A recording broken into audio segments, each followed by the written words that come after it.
What if the greatest civilizations in human history, the ones that built the pyramids and conquered continents and changed the world, what if they all fell? And more importantly, what if the very same forces that brought them down are at work in our world today? I'm the host. I've been to over 80 countries and I've studied the rise and fall of great civilizations for over a decade. I've seen firsthand how even the most powerful, rich, and innovative societies can collapse when faced with the right combination of internal and external pressures. From the Egyptian Empire to the Roman Empire, from the Mayan civilization to the Dutch Golden Age, every society I've studied had one thing in common. They all fell because they ignored the warning signs. They all fell because they failed to adapt to changing circumstances. And they all fell because they became victims of their own success. But it's not just ancient history.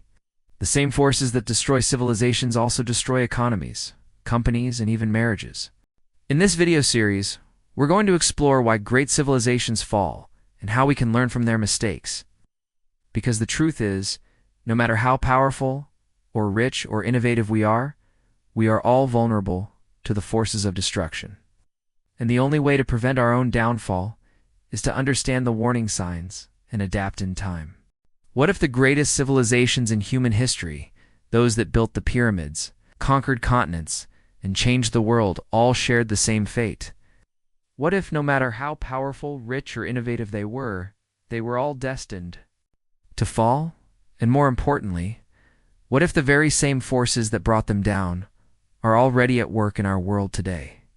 Throughout history, civilizations have risen with astonishing brilliance. They have forged empires across deserts, oceans, and mountains. They have carved cities out of stone, written philosophies into scrolls, and turned wilderness into wonders. Their achievements still astonish us. Walk among their ruins in awe, read about their kings and gods in books, and marvel at what they accomplished without modern tools, technology, or science. But for all their greatness, none of these civilizations were permanent. In fact, the pattern is eerily familiar. A small society grows, innovates, and gains power. It becomes an empire, builds monuments, crafts, culture, masters war, and spreads its influence. Then often, just when it seems invincible, it begins to decay. Slowly at first, then rapidly it collapses. Sometimes it's war. Sometimes it's economic decline. Sometimes it's corruption, environmental collapse, or a failure to adapt. But the result is always the same: the fall. And when they fall, they leave behind questions. How could something so mighty fall apart? Why didn't they see it coming? Could they have prevented it? And most urgently, are we any different? This video is not just a history lesson. It is a journey through thousands of years across continents and cultures to examine the most powerful civilizations that have ever existed. We'll explore what made them rise, what led to their peak, and what ultimately caused their downfall. From these stories, we will extract lessons, not just about the past, but about ourselves and the world we live in today. We single quotes LL begin in ancient Egypt, the civilization of pharaohs, pyramids, and one of the longest-lasting empires in history. Egypt endured for thousands of years through dynasties and invasions, through famines and floods. It left behind colossal monuments that still defy explanation. But even Egypt, with all its magic and might, fell. Then we'll journey to Rome, the empire that reshaped Europe, law, and war. Rome wasn't just a city, it was an idea, a republic that became a dictatorship, a military machine that built roads, aqueducts, and empires. And yet Rome, too, crumbled not in a single moment, but over centuries of corruption, overreach, and internal decay. Next, we'll uncover the mysterious Indus Valley Civilization, a society so advanced that it had underground sewage systems, planned cities, and standardized weights thousands of years ago, yet it vanished almost silently, leaving behind only ruins and unanswered questions. Then we moved to Mesopotamia, the cradle of civilization. It gave us writing, the wheel, complex law, and astronomy. It birthed cities, kingdoms, and empires, one after another. And yet, despite its head start in the race of civilization, it suffered the same fate: rise, peak, collapse. We'll also briefly visit other powerful empires, the Greeks with their ideas, the Chinese dynasties with their longevity, the Mayans with their astronomy and temples, to understand how this cycle of greatness and collapse repeated across the world, over and over again. But this journey is not just about names, dates, and kings. It's about patterns. As we study these civilizations, we will start to see common threads. Certain signs appear again and again: growing inequality, political corruption, reliance on slave labor, over-extraction of resources, unsustainable expansion, climate shifts, the breakdown of civic institutions, or the loss of collective identity. These patterns are not confined to the past. Look around. Today, we live in an age of unprecedented global power. We have satellites in the sky, machines that learn, instant communication, and medical science that can cure diseases once thought incurable. But we also see rising economic disparity, political instability, ecological collapse, global pandemics, and rising authoritarianism. The same conditions that brought ancient empires down are quietly or not so quietly building. Again, are we following the same script? Are we nearing our own peak or already past it? Can we learn from history, or are we doomed to repeat it? These questions don't have easy answers, but history offers guidance. It offers clues. And more importantly, it offers warnings. Is why this video exists: to reflect, to remember, and to reimagine. To understand what made humans great and what brought that greatness down. To learn from the empires that ruled the world, not just to admire their ruins, but to heed their lessons. So as we begin this journey through time, prepare to see the rise of glory and the seeds of downfall. Listen to the echoes of kings, and peasants, soldiers, and scholars who lived and died in systems they thought would last forever. Watch as empires bloom like fire, brilliant, hot, stoppable, only to burn out and leave only ash and memory. This is the story of power, the story of progress, the story of collapse.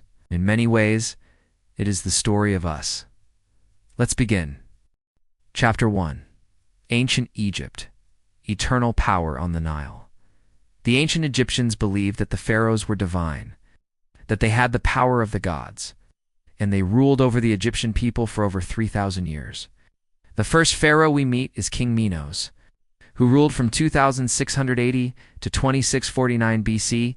He's considered the founder of the first dynasty, and according to legend, he united Upper and Lower Egypt and established a capital in Memphis. But it was under the reign of Pharaoh Khufu that Egypt reached its golden age. He built the Great Pyramid of Giza, one of the 7 wonders of the ancient world, and it stood as a testament to his power and wealth. For centuries, the Egyptian rulers kept control over their people through religion. They were seen as intermediaries between the gods and the mortals, but eventually, the power of the pharaohs would fade away. And by 30 BC, Egypt was no longer an independent kingdom. It was divided into 2 halves, each ruled by a different foreign power. What will become of this ancient land? Will it ever be free again? Stay tuned to find out. Along the banks of the Nile River, in a narrow strip of fertile land surrounded by vast desert, rose one of the most enduring civilizations in human history, ancient Egypt. For over 3,000 years, Egypt stood as a beacon of stability, innovation, and power. Its legacy is so vast that even today the image of the pyramids, the Sphinx, and the golden mask of Tutankhamun define our idea of ancient greatness. But what made Egypt rise? What allowed it to thrive for so long? And why, in the end, did it fall? Egypt's story begins not with conquest, but with geography. The Nile, the longest river in the world, flows from south to north through the heart of the country. Every year, it flooded like clockwork, depositing rich, dark silt onto the land. This predictable cycle allowed for agricultural abundance, which in turn supported population growth, trade, and centralized government. While other civilizations struggled with droughts or unreliable rainfall, Egypt had nature on its side. It could produce more food than it needed, and that surplus fed its cities, its soldiers, and its temples. It allowed labor to be diverted to large-scale construction like the pyramids. Egypt was not born as a single kingdom. It began as 2 regions, Upper Egypt in the south and Lower Egypt in the north. Around 3100 BCE, a legendary king known as Narmer, or possibly Menes, unified the two lands, becoming the first pharaoh of a centralized state. From that moment on, the pharaoh wasn't just a ruler, he was a god in human form. His word. Was law his power absolute? The concept of divine kingship became the foundation of Egyptian society. Pharaohs were the intermediaries between the gods and the people. They were seen not only as political leaders but as spiritual anchors, assuring the stability of the cosmos. A principle the Egyptians called mat order, balance, justice, and harmony. This belief gave Egypt remarkable continuity. While other empires changed hands or systems, Egypt retained a deep cultural identity across centuries. The same hieroglyphs were carved into tombs for over 2,000 years. The same gods, Ra, Osiris, Isis, Anubis, were worshipped generation after generation. In this stability, the Egyptians found power. Their achievements were extraordinary. The pyramids of Giza, built around 2600 BCE, during the Old Kingdom, still baffle engineers today. The Great Pyramid, built for Pharaoh Khufu, is the tallest man-made structure on Earth for nearly 4,000 years. It is estimated that over 2 million stone blocks were used, each weighing between 2 to 80 tons, and placed with mind-blowing precision. But Egypt was more than monuments. It was a land of science, medicine, literature, and administration. Egyptian engineers developed irrigation systems. Their doctors performed surgeries and understood the circulation of blood. They developed calendars, mathematics, and a complex system of writing that captured everything from religious hymns to tax records. Egypt's power grew with its trade networks. It traded gold from Nubia, incense from Punt, cedar wood from Lebanon, and lapis lazuli from Afghanistan. It became a cultural and economic hub, admired by neighbors, feared by enemies. The Middle Kingdom, starting around 2050 BCE, saw Egypt expand its influence further south and fortify its borders. This was a golden age of literature, art, and infrastructure. But it was also a period of fragility. A pattern was beginning to form. Strong leadership brought prosperity, but weak pharaohs allowed division. Internal strife opened the door to invasion. Around 1700 BCE, a group known as the Hyksos, possibly from the Levant, took advantage of Egypt's weakened state and seized control of the delta. They introduced new weapons like the horse-drawn chariot and the compound bow, technologies that Egypt would later master and turn against them. The Egyptians eventually expelled the Hyksos and began the New Kingdom, Egypt's imperial era. Under pharaohs like Thutmose III, Seti I, and Ramesses II, Egypt expanded its territory into modern-day Sudan, Israel, and Syria. It became a superpower, with massive armies, grand temples, and diplomatic marriages with neighboring kingdoms. The New Kingdom produced icons, still known today: Hatshepsut, the powerful queen who ruled as king; Akhenaten, the heretic pharaoh who tried to force monotheism; Tutankhamun, the boy king whose tomb would ignite global fascination 3,000 years later; Ramesses II, known as Ramesses the Great, ruled for 66 years. He built temples across the land and fought the famous Battle of Kadesh against the Hittites, which ended in one of the earliest recorded peace treaties. His reign was the peak of Egyptian power and ambition, but even at its height, Egypt was vulnerable. Military campaigns strained resources. Temples and monuments demanded labor and gold. Foreign powers grew stronger. Climate change led to food shortages. The Nile's flooding became erratic. Priests accumulated power, often rivaling the pharaoh. Civil unrest grew by 1070 BCE. The New Kingdom collapsed into chaos. Egypt was divided again. Foreigners, Libyans, Nubians, Assyrians, Persians invaded and ruled. Each new dynasty tried to restore former glory, but the empire was no longer what it had been. By the time Alexander the Great arrived in 332 BCE, Egypt was already a shadow of its former self. He was welcomed as a liberator and founded Alexandria, a city that would become a beacon of learning. After Alexander's death, his general Ptolemy founded the Ptolemaic dynasty, which ruled Egypt for nearly 300 years. The last ruler of that line was Cleopatra VII. Cleopatra's Egypt was a hybrid world, Greek and Egyptian, traditional and modern. She was intelligent, multilingual, and politically savvy. But she faced the rising power of Rome, and after her alliance with Mark Antony ended in defeat. She took her own life. In 30 BCE, Egypt became a Roman province, and with that, the last great breath of independent ancient Egypt faded. Yet Egypt never truly disappeared. Its monuments survived. Its art and knowledge echoed through time. Later empires, the Greeks, the Romans, the Arabs, all built upon Egyptian foundations. Its culture was so strong, so deeply rooted, that it never vanished. It transformed. So what lessons does Egypt leave us? First, stability is built on nature, but maintained by culture. Egypt's success depended on the Nile, but its endurance came from its spiritual, social, and political order. It had a unifying identity that lasted millennia. Second, no empire is immune to change. Even Egypt, with its gods, gold, and grandeur, could not resist the tides of time, the rise of rivals, or the fragility of leadership. Third, the warning signs are often visible long before collapse.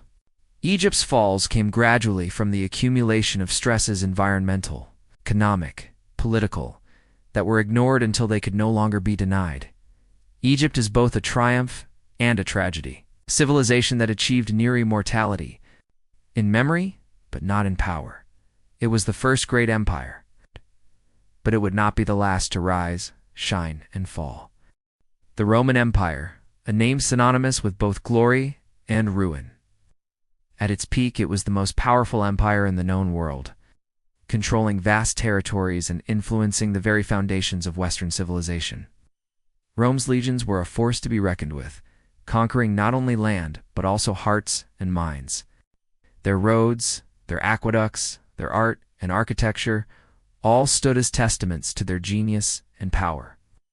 But as the saying goes, all good things must come to an end. Internal strife, economic decline, and a series of unfortunate emperors led to the fall of Rome. Invasions from outside the empire didn't help either. As the once proud Roman citizens looked on, their glorious capital was sacked and burned to the ground. So what can we learn from all this? Well, empires rise and fall like the tides of the sea. Even the mighty Roman Empire, with all its wealth and power, couldn't escape the cycle of history. But perhaps there is hope in this story after all. For Rome wasn't just a name. It was a symbol of the human spirit, a testament to our ability to create, to innovate, and to overcome. Despite the hardships they faced, the Romans never gave up. They kept moving forward, building and creating even in the darkest of times. And that, my friends, is something we can all learn from. At its height, the Roman Empire controlled over 5 million square kilometers of territory, spanned 3 continents, and ruled more than 60 million people. Its legions marched from the sands of Egypt to the forests of Britain. Its roads stretched for 250,000 miles. Its influence shaped laws, languages, cities, architecture, and religion across Europe and beyond. Even today, the shadow of Rome touches everything from modern government to military strategy to architecture. But Rome did not begin as an empire. It began as a small settlement on the banks of the Tiber River. According to legend, Rome was founded in 753 BCE by Romulus, who killed his twin brother Remus in a dispute over where to build the city.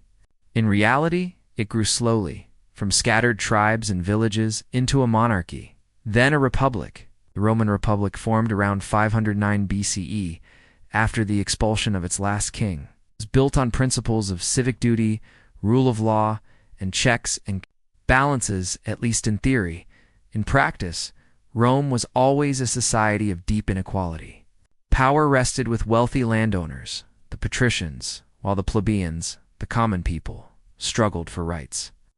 Over centuries, reforms were won, rights expanded, and institutions evolved.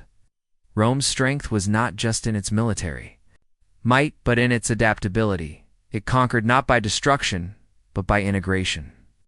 When Rome defeated enemies, It often offered them citizenship, roads, infrastructure, and trade. Romanization spread through language, law, and lifestyle. Its roads, aqueducts, and city planning turned conquered lands into thriving provinces. Its law code influenced systems of justice for centuries. Militarily, the Roman legions were unmatched. Organized, disciplined, and flexible, they crushed enemies with strategic precision. Rome expanded through Italy, into Greece, Spain, North Africa, and Gaul. It clashed with Carthage in the Punic Wars, a series of brutal conflicts that produced one of Rome's most iconic enemies, Hannibal, who crossed the Alps with elephants to strike at the Roman heartland. Despite early victories, Carthage was eventually destroyed, its cities burned, its people enslaved, its land salted. By the 1st century BCE, Rome was the dominant power in the Mediterranean, but internally, it was breaking apart. As Rome grew richer, inequality widened. Generals like Marius, Sulla, and Pompey gained more loyalty from their troops than the Senate. The Republic began to fracture. Then came Julius Caesar, a brilliant general, charismatic leader, and controversial reformer. After conquering Gaul, he crossed the Rubicon River in 49 BCE, defying the Senate. Civil war erupted. Caesar won. He declared himself dictator for life. Some hailed him as a savior. Others feared he was destroying the Republic. In 44 BCE, he was assassinated by senators who hoped to restore the old system, but the Republic was already dead, out of the chaos. Caesar's adopted son Octavian emerged victorious. In 27 BCE, he took the title Augustus, the first emperor of Rome. Though he claimed to restore the Republic, in reality, he created an autocracy hidden behind republican institutions. It was the beginning of the Roman Empire. Under Augustus and the emperors who followed, Rome entered its golden age, a period known as the Pax Romana, or Roman peace. For over 200 years, the empire enjoyed relative stability, economic prosperity, and cultural flourishing. Massive public works projects, roads, aqueducts, amphitheaters, transformed cities. Trade networks stretched from India to Britain. Latin and Greek became the twin languages of empire. The Roman Empire brought a sense of order and predictability to a chaotic world. But beneath the surface, cracks were forming. First, the economy. Rome's prosperity was built on conquest, but after Augustus, territorial expansion slowed. Without new lands to plunder, revenue decreased. Rome relied heavily on slave labor, but as expansion stopped, so did the flow of new slaves. Productivity stalled. Inflation soared. Heavy taxation fell on the poor. Second, political instability. Emperors were not chosen by election, but often by military force or assassination. Between 235 and 284 CE, Rome saw over 25 emperors in 50 years, most dying violently. Civil war became common. Loyalty to Rome was replaced by loyalty to generals or local leaders. Third, social decay. The civic virtue that once defined the Republic, service, sacrifice, duty, eroded. Corruption infected every level of government. The Senate became a powerless echo chamber. Wealth flowed upward. Bread and circuses distracted the masses. Fourth, military overreach. Rome had to defend thousands of miles of border from Germanic tribes in the north to Persians in the east. Maintaining such a vast military drained resources. Recruitment became difficult, so Rome hired mercenaries, many of whom had little loyalty to the empire. Fifth, environmental and health pressures. Climate change affected agriculture. Harvests failed. Plagues like the Antonine Plague and later the Plague of Cyprian killed millions. Urban sanitation collapsed. Malnutrition and disease spread. Then came a turning point, the split in 285 CE. Emperor Diocletian divided the empire into eastern and western halves to improve administration. In theory, this was practical. In reality, it weakened unity. Richer East, based in Byzantium, later Constantinople, thrived. The poorer West deteriorated, Rome never recovered its cohesion. In 313 CE, Emperor Constantine legalized Christianity with the Edict of Milan, and by the end of the 4th century, Christianity became the official religion of the empire. This transformation had deep effects. Pagan temples were closed, old traditions erased, and a new religious identity began to take hold. The church grew in power, sometimes even rivaling the emperor. Meanwhile, external threats grew stronger. The Huns pushed westward, displacing Germanic tribes like the Visigoths and Vandals into Roman territory. Rome could no longer hold them back. In 410 CE, Rome was sacked by the Visigoths the first time in 800 years. The shock was immense. In 455 CE, the Vandals followed. Then, in 476 CE, the Western Roman Empire officially fell when the last emperor, Romulus Augustulus, was deposed by the Germanic chieftain Odoacer. Rome, the Eternal City. The heart of an empire that had ruled the known world had fallen, but not all was lost. The Eastern Roman Empire, known as the Byzantine Empire, continued for nearly another 1,000 years until the fall of Constantinople in 1453. Roman law, language, and culture lived on through the Byzantines, the Catholic Church, and the Renaissance. So why did Rome fall? Historians debate endlessly, but the answer lies not in a single cause, but in a web of interconnected pressures: economic decline, military overreach, political chaos, internal decay, climate stress, and external invasions. Rome didn't fall in a day. It unraveled over centuries. Its collapse was not sudden. It was a slow disintegration of institutions, to trust and identity. The lesson from Rome is clear. No civilization, no matter how vast or powerful, is immune to decline. When leadership fails, when inequality rises, when civic engagement collapses, and when short-term gain is valued over long-term stability, collapse becomes inevitable. Rome teaches us that greatness can last, but not forever. That empires fall not just from enemies at the gate, but from rot within. That no matter how strong the walls, if the foundations are cracking, they cannot hold. The ruins of Rome still stand in marble columns, shattered roads, and silent forums, but the real Rome lives in our systems of law, our architecture, our language, and our warnings. It rose in fire, fell in silence. Chapter 3: The Indus Valley Civilization, the Forgotten Giants. The Indus Valley Civilization is one of the world's oldest and yet least known. It predates the Egyptian, Mesopotamian, and Chinese civilizations by several centuries. But unlike those civilizations, it's forgotten. Why is that? Well, we don't know for sure, but it's likely, because its cities were abandoned around 2000 BCE. Long before the rise of Egypt, the Indus people lived in cities, not small villages. They built large public works projects like dams and canals. They had a social hierarchy with an elite class and a working class. They even had a written language, but we can't read it yet.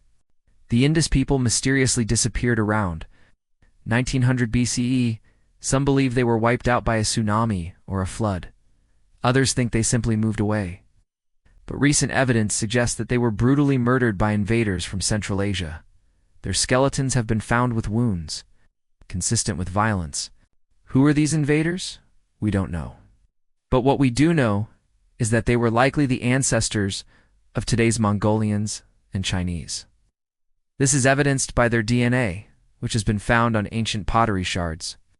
The Mongolians and Chinese would go on to conquer much of Asia, including India.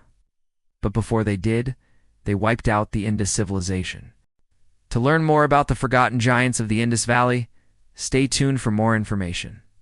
Before the pyramids were built, before Babylon's walls rose, and before Rome was even a whisper in history, there was the Indus Valley Civilization, a mysterious and majestic urban culture that flourished in what is today Pakistan and northwest India.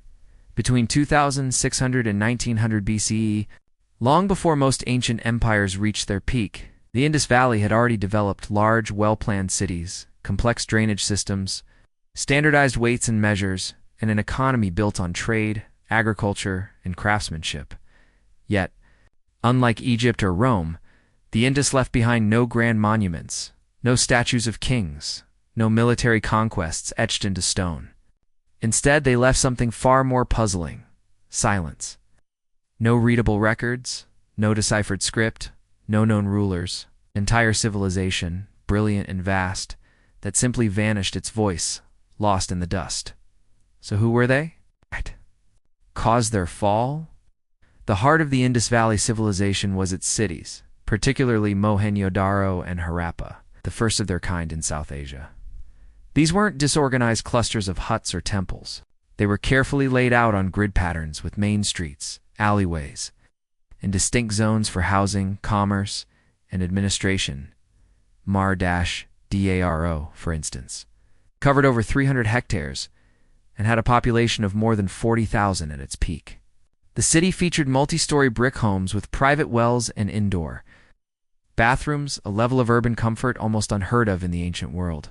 Every house was connected to a central drainage system that ran beneath the streets, an early example of citywide sanitation, and it wasn't just hygiene. The Indus cities reveal a culture of meticulous planning. Buildings were made with uniform baked bricks. Storage facilities had ventilation. Public granaries and markets were systematically placed. Even the city's great bath, likely used for ritual purification, points to a society concerned with cleanliness, spirituality, and order. But perhaps the most fascinating thing about the Indus Valley was what it lacked. Despite its scale, there's no evidence of kings, palaces, or military structures. No grand temples. No statues of pharaoh-like figures or victorious generals. Power, if it existed, seems to have been decentralized. Or collective. Was it an early form of egalitarian society? A theocracy without idol worship? A merchant-led civilization? We don't know, because we can't read their script. Thousands of inscribed seals have been found, beautifully carved with animals, symbols, and what appears to be a written language. But no one has cracked it. Without a Rosetta Stone, we can only guess. This makes the Indus Valley one of the greatest archaeological mysteries of all time. Still, some things are clear. The Indus people were traders. They traded with Mesopotamia, known as Meluha in Sumerian texts. They exported carnelian beads, cotton textiles, pottery, and ivory. They imported silver, copper, and lapis lazuli. Their trade networks extended over land and sea, linking them with ancient Iran, Central Asia, and the Arabian Peninsula. They were craftsmen. Their artifacts, toys, tools, jewelry show remarkable precision. They used standardized weights and measures, possibly for taxation or trade. They worked in metallurgy, weaving, and ceramics, and they valued aesthetics. Their seals, often depicting unicorns, bulls, or geometric patterns, reveal a symbolic visual language. They were also agriculturalists. They farmed wheat, barley, peas, and cotton, possibly the first civilization to do so. They used irrigation and flood management. Their proximity to the Indus and its tributaries supported dense populations. So what went wrong? Around 1900 BCE, the cities of the Indus Valley began to decline. Trade routes broke down. Cities were abandoned. Bricks crumbled. The script disappeared. By 1300 BCE, the civilization had effectively vanished. Unlike Egypt or Rome, the fall of the Indus wasn't marked by war or foreign conquest, at least, not that we know of. There are no mass graves, no signs of burning, no invasion layers. The decline was slow, gradual, and quiet. Theories abound. Climate change is one of the leading explanations. Geological and climatic data suggest that the monsoon patterns began to shift around 2000 BCE. Rivers like the Gagarhakra, once full of water and supporting multiple Indus settlements, began to dry up. Droughts became frequent. Agriculture suffered. Cities dependent on these rivers could no longer survive. Another possibility is tectonic activity. The Indus region is geologically active. Earthquakes could have altered river courses, disrupted trade, or damaged urban centers. One shift in the river could have made a thriving city uninhabitable. There's also evidence of internal migration. As resources dwindled, people may have left the cities and moved eastward, toward the Ganges Plain, giving rise to new cultures and settlements. This was not a dramatic collapse, but a diffusion, an urban society retreating into rural life, Some scholars point to social change. As trade declined and elites lost power, social cohesion may have broken down. Without a central authority or organized religion, the societal structure may have dissolved from within. Others argue for invasion, specifically the arrival of Indo-Aryan peoples. While this theory dominated 20th century scholarship, it's now debated. Genetic and archaeological evidence suggests complex patterns of migration and interaction, not necessarily violent invasion. In truth, the fall of the Indus Valley Civilization likely involved multiple factors: environmental shifts, economic breakdown, demographic movement, and political fragmentation, a familiar story in the cycle of civilizations. But what makes the Indus Valley unique is not just how it fell, but how it lived. It was peaceful. Archaeologists have found almost no weapons, no military structures, and minimal evidence of warfare. Unlike the conquest-driven empires of Mesopotamia or Egypt, the Indus seems to have thrived through trade, cooperation, and civic planning. It was sophisticated. Centuries before the Greek agora or Roman forum, the Indus cities had public baths, administrative areas, and intricate urban zoning. Their achievements in sanitation were not matched again until the 19th century. It was mysterious. The lack of readable records means we don't know their myths, their laws, their leaders, or their thoughts. A civilization that may have been as advanced as any in the ancient world. We still don't know what they called themselves. The lesson here is profound. Not all civilizations need emperors, conquests, or massive monuments to thrive. Power can be distributed. Culture can flourish in peace. A great civilization can leave behind not triumphal arches, but orderly streets, standardized tools, silent symbols. But also a civilization can vanish not with a bang, but with a whisper.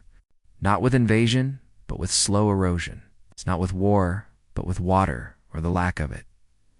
The Indus Valley teaches us that even the most advanced societies are vulnerable to changes they cannot control, especially when those changes are environmental, in a world now grappling with climate instability, urban stress, and ecological fragility. The Indus Valley offers a chilling echo that even the most modern, peaceful, and well-managed cities can disappear if the earth beneath them changes. The civilization that built cities in silence was lost in silence. Chapter 4: Mesopotamia, the Cradle and the Curse. Between the Tigris and Euphrates. Rivers in the region known as Mesopotamia, or the land between the rivers, lay the cradle of civilization. It was here that agriculture first began, allowing humans to settle down and develop the world's first cities.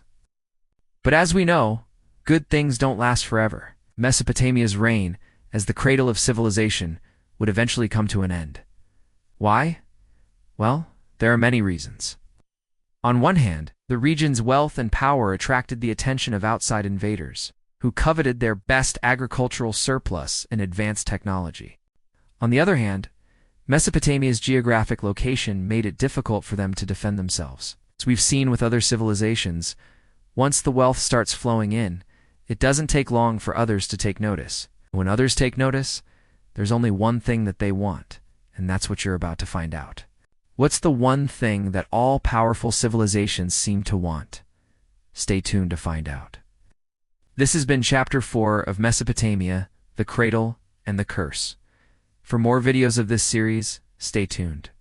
Long before the glory of Rome, the splendor of Egypt, or the mystery of the Indus Valley, there was Mesopotamia, a name that means land between rivers.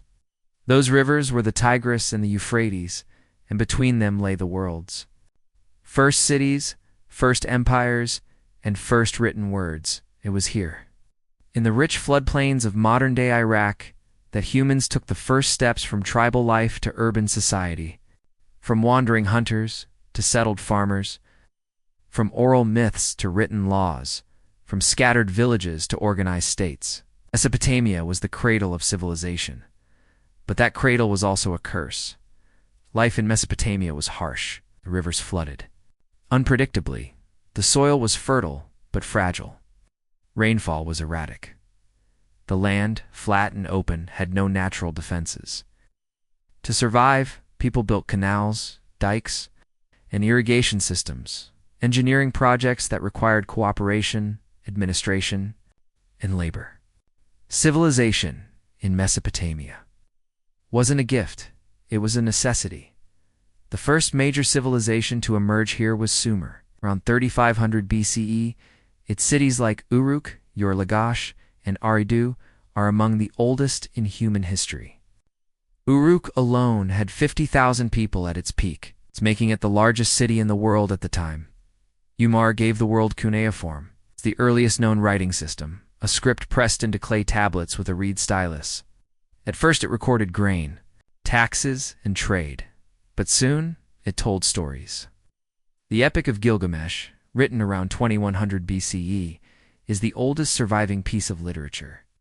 A tale of kings, gods, mortality, and the quest for meaning, it still echoes through modern storytelling. Sumerians also built ziggurats, massive step temples that rose above the flat horizon linking heaven and earth. Each city had its patron deity. Priests and kings ruled together. Society was hierarchical, religious, and deeply urban.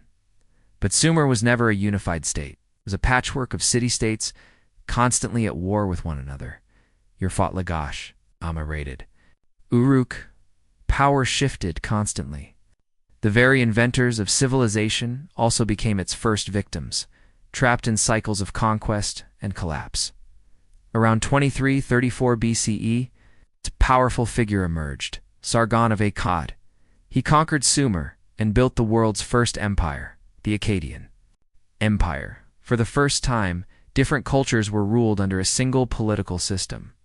Sargon claimed divine authority. He standardized weights, built roads, and expanded trade. Rules stretched from the Persian Gulf to the Mediterranean, but, like many empires to follow, Akkad rose quickly and fell just as fast. Within 2 centuries, the empire collapsed. Famine, rebellion, and invasions by mountain tribes, like the Gutians, destroyed what Sargon had built. Senta could not hold. And out of the ruins, a new power rose. In the south, Ur reasserted itself in the 3rd dynasty of Ur around 2160 BCE, reviving Sumerian culture. This was a renaissance. Administrative reforms, massive building projects, and literary works. But it too was short-lived by 2000 BCE. A new group, the Amorites, established themselves in Mesopotamia. Among them was the city of Babylon. Then came Hammurabi, Babylon's greatest king. Around 1754 BCE, he issued the famous Code of Hammurabi, one of the earliest legal codes in history. Carved into a tall basalt stele, it declared, to cause justice to prevail in the land, to destroy the wicked and the evil. It listed laws and punishments harsh by modern standards, but revolutionary in their time. For the first time, the rule of law was carved in stone. It's not just whim. Hammurabi's Babylon united much of Mesopotamia, but after his death, the empire splintered again. For centuries, Mesopotamia was a battlefield of competing powers: Assyrians, Kassites, Chaldeans, Elamites. Empires rose and fell with dizzying speed. The Assyrians built a militarized state with a reputation for cruelty, but also achievements in architecture, astronomy, and governance. Their capital, Nineveh, was filled with palaces and libraries. But in 612 BCE, it was destroyed by a coalition of Medes and Babylonians, the Neo-Babylonian Empire. Followed a final flowering of Mesopotamian power under kings like Nebuchadnezzar II. He rebuilt Babylon, constructed the legendary Ishtar Gate, and if legends are to be believed, built the Hanging Gardens. One of the 7 wonders of the ancient world, Babylon became a symbol of wealth, beauty, and decadence, but it wouldn't last. In 539 BCE, Cyrus the Great of Persia conquered Babylon. Mesopotamia became a province of foreign empires. First Persian, then Greek, then Roman, then Islamic. The age of native Mesopotamian rule was over, so what caused the repeated rise and fall? Several patterns emerge. 1. Environmental fragility. Mesopotamia's ecology was a double-edged sword. While the rivers provided life, they also brought destruction. Salinization from irrigation ruined farmland over time. Deforestation, overgrazing, and soil degradation made food production unsustainable. Environmental collapse often triggered economic and political breakdown too. Warfare and fragmentation with no natural barriers. Cities were vulnerable. Armies could march in any direction. City-states were constantly at war, consuming resources, weakening defenses, creating openings for external invasions. 3. Over-centralization and corruption. Empires, like Akkad and Assyria, concentrated power in a single ruler or elite class. When leadership faltered or became corrupt, the whole system collapsed. Administrative overreach and heavy taxation caused rebellion. 4. Cultural disruption. As foreign rulers replaced native dynasties, the cultural identity of Mesopotamia eroded. Babylonian religion, language, and customs faded under Greek and Persian influence. The heart of Mesopotamian culture slowly died, not from destruction, but from dilution. 5. Technological stagnation. Despite early innovation, Mesopotamia eventually plateaued. Compared to later civilizations, their military, agriculture, and infrastructure fell behind. Innovations slowed as society became more rigid and hierarchical. Mesopotamia's story is not a single rise and fall. It's a cycle repeated over 3,000 years. From Sumer to Akkad, Babylon to Assyria, it's a story of resilience, ambition, brilliance, and collapse. And yet, its legacy is immense. Mesopotamia gave us the first cities, the first laws, the first schools, the first taxes, the first empires, and the first libraries. It shaped the foundations of modern religion, science, and politics. The concept of time divided into 60 seconds and 60 minutes comes from Mesopotamian mathematics. The roots of Abrahamic religions trace back to this land. The Bible, the Quran, and countless modern ideologies are steeped in the stories that began in Sumer, but the greatest lesson Mesopotamia teaches is this: civilization is fragile, progress is not guaranteed. Cities fall, knowledge is lost, rivers shift, fields dry up. And if we forget how civilizations rise, we may not notice when they begin to fall. Mesopotamia rose in the shadow of rivers and fell in the glare of empires. Its brilliance was buried in sand, rediscovered only in broken tablets and ruined ziggurats. It was the cradle of civilization, and it reminds us just how easily cradles can break. This is Chapter 5. As we near the end of this book, I want to talk about what lessons we can take from collapse and whether we reheaded for one ourselves. The author argues that we shouldn't focus on predicting when and where the next collapse will happen, but rather we should focus on understanding why and how they happen so that we can avoid them. He says that all societies move through 3 phases of development: high growth, peak growth, and decline. And all of them eventually collapse. But the key to avoiding our own collapse is to learn from past mistakes and to not repeat them. So here are 5 lessons from Chapter 5.1. Don't be too dependent on one single resource. 2. Don't put all your eggs in one basket. Don't ignore the warning signs. 4. Don't wait too long to take action. And 5. Don't be afraid to change course. The author uses the example of the Titanic. It was a huge ship that was considered to be unsinkable, but it struck an iceberg and sank. Why? It's because it was built to plow through ice, not to go around it. You can't just keep doing things the same way and expect different results.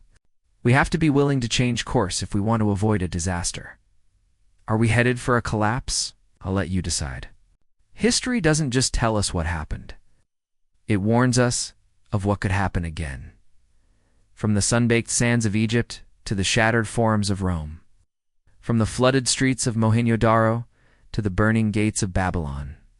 Great civilizations have risen, flourished, and fallen, leaving behind broken stones and silent stories. But were these collapses just accidents of time, or were they signs, patterns that echo into the future? And more urgently, could we be next? Let's step back and look at the bigger picture. Throughout history, civilizations have collapsed for different reasons. But those reasons often fall into familiar categories. 1. Environmental degradation. The Sumerians once thrived between the Tigris and Euphrates, but over-irrigation led to soil salinization. Fertile farmland turned to salt flats, yields dropped, cities emptied. The Indus Valley may have been devastated by climate shifts and dying rivers. Without water, their cities could not survive. The Mayans in Central America also faced deforestation and severe droughts, contributing to the decline of their urban centers. Sound familiar? Today, we face global-scale environmental threats: climate change, melting ice caps, and rising seas, desertification, ocean acidification, mass extinction of species. Our forests are vanishing. Our coral reefs are bleaching. Our air is choking. Just as ancient civilizations depended on stable ecosystems, so do we, but on a global scale. The environment isn't just a backdrop to human history. It's the foundation. When it crumbles, everything else follows. 2. Endless warfare. Syria built an empire through violence and collapsed under the weight of its own brutality. Rome expanded through conquest, but eventually spent more time fighting itself than its enemies. Civil wars, foreign invasions, overextended borders drained its strength. Mesopotamian city-states fought endlessly, weakening themselves until outsiders took over.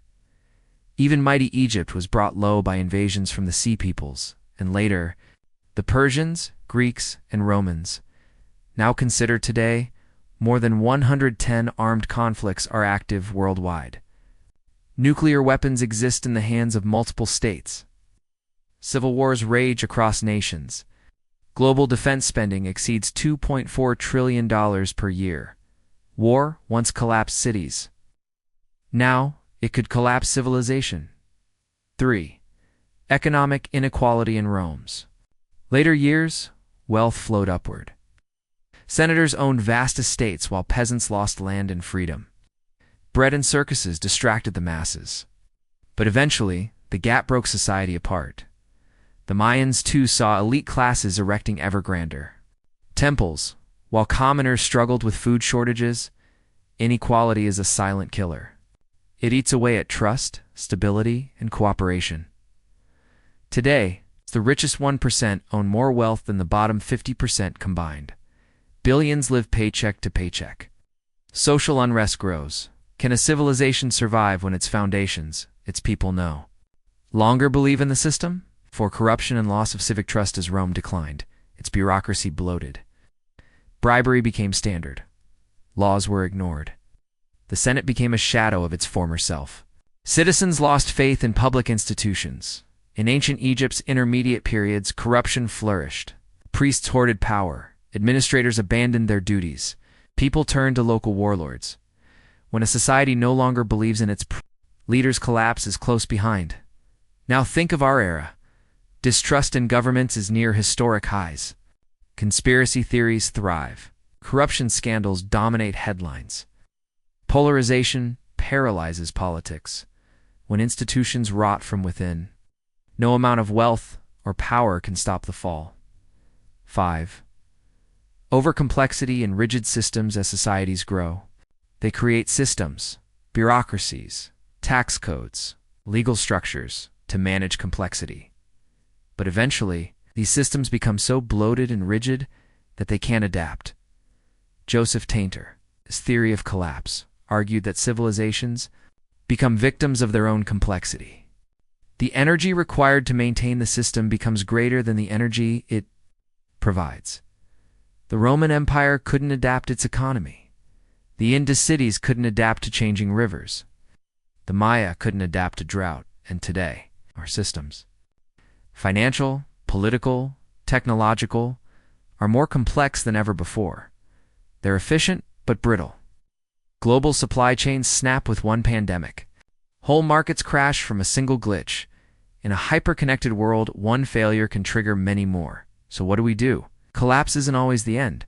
Sometimes it's transformation. Civilization falls, but people remain. Culture evolves. New systems emerge. But how we collapse or adapt is everything. Some societies break apart violently. Others shift and survive. The key difference? Self-awareness, the ability to see the warning signs and act before it's too late. What history teaches us about survival, adaptability matters, civilizations that changed in religion, politics, technology, had a chance. Those that clung to the old ways died out. Equity matters. Societies that valued justice and inclusion lasted longer than those ruled by elite greed and division. Sustainability matters. Exploiting resources without limits always ends the same way. Collapse. Vision matters. A civilization that can imagine a better future and work toward it can outlive crisis. Are we listening? We live in an age of breathtaking progress. We've mapped the human genome. We've landed robots on Mars. We've created AI that can write symphonies and solve equations. We've built cities that stretch to the clouds. But the very systems that brought us here, our economies, our politics, our relationship with nature, are showing signs of stress. We face global problems but cling to local solutions. We chase growth while the planet burns. We've never had more knowledge, but we often ignore history. If the civilizations of the past could speak to us now, what would they say? Maybe this: don't mistake greatness for permanence. Don't assume your empire will last forever. We thought the same. The final reflection: civilization is a story. Ours is just the latest chapter.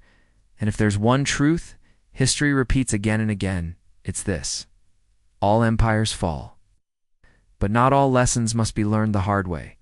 The ruins of Rome, the silence of Mohenjo-Daro, the buried ziggurats of Mesopotamia, the cracked temples of Egypt. They're not just relics, they're warnings. The question is not whether civilization can fall. The question is, will we be wise enough not to let it happen again?